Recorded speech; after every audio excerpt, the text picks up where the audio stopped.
وہ عورت روز اس نوجوان کو دیکھتی، لیکن وہ بغیر اس کی طرف دیکھے سر جھکا کر اسی گلی سے گزر جاتا تھا۔ دیکھنے میں وہ کسی مدرسے کا طالب علم لگتا تھا، لیکن اتنا خوبصورت تھا کہ وہ دیکھتے ہی اسے اپنا دل دے بیٹھی، اور اب چاہتی تھی کہ وہ کسی طرح سے اس پر نظر التفات ڈالے، لیکن وہ اپنی مستی میں مگن سر جھکائے زیر لب کچھ پڑھتا ہوا روزانہ ایک مخصوص وقت پر وہاں سے گزرتا اور کبھی آنکھ اٹھا کر بھی نہ دیکھتا۔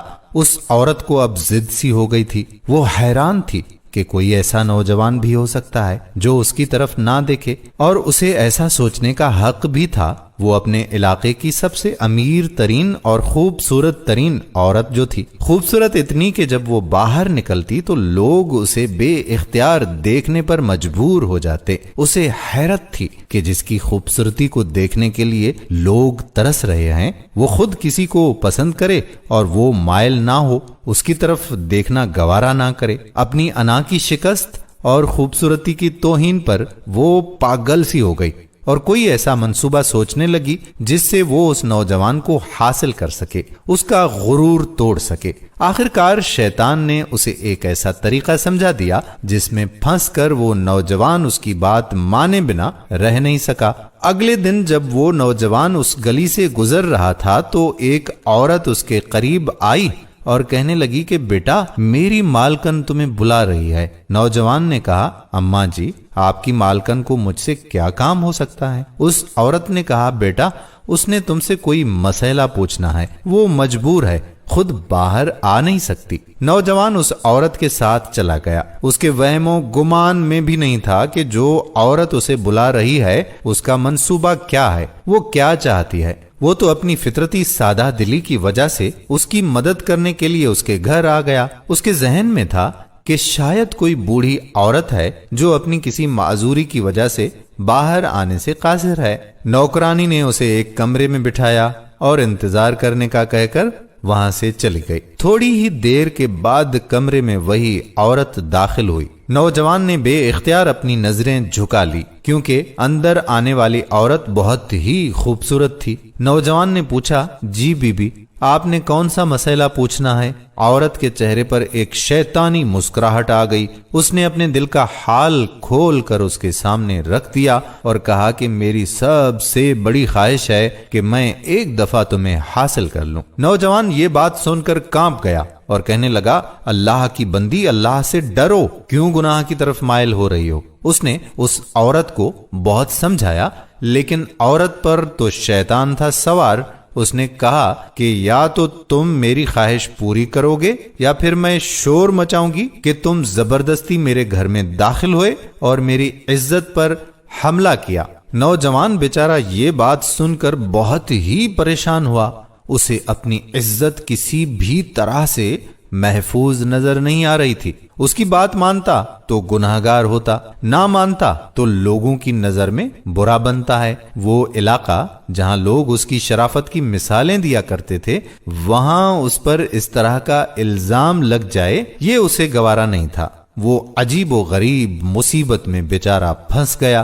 دل ہی دل میں وہ اپنے اللہ کی طرف متوجہ ہوا اور اللہ سے مدد چاہی تو اس کے ذہن میں ایک ترکیب آ گئی۔ خواتین و حضرات، اس نے عورت سے کہا کہ ٹھیک ہے، میں تمہاری خواہش پوری کرنے کے لیے تیار ہوں، لیکن پہلے مجھے باتھ روم جانے کی حاجت ہے، مجھے جانے دیں۔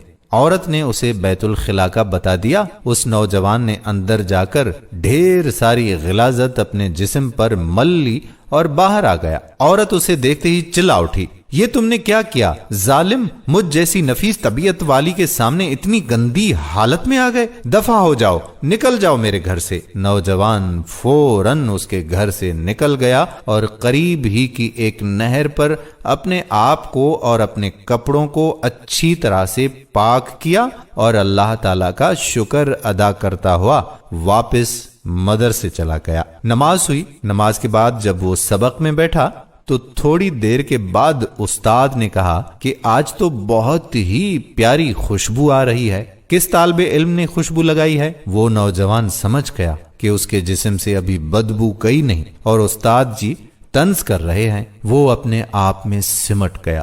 اس کی آنکھوں میں آنسو آ گئے۔ تھوڑی دیر کے بعد استاد جی نے پھر سے پوچھا کہ یہ خوشبو کس نے لگائی ہے، لیکن وہ خاموش رہا۔ آخرکار استاد نے سب کو ایک ایک کر کے بلایا اور خوشبو سونگھنے لگے۔ اس نوجوان کی باری آئی تو وہ بھی سر جھکائے استاد کے سامنے کھڑا ہو گیا۔ استاد نے اس کے کپڑوں کو سونگھا تو وہ خوشبو اس کے کپڑوں سے آ رہی تھی۔ استاد نے کہا کہ تم بتا کیوں نہیں رہے تھے کہ یہ خوشبو تم نے لگائی ہے؟ نوجوان رو پڑا، کہنے لگا استاد جی اب اور شرمندہ نہ کریں، مجھے پتا ہے کہ میرے کپڑوں سے بدبو آ رہی ہے، لیکن میں مجبور تھا۔ اور اس نے وہ پورا واقعہ استاد کو سنا ڈالا۔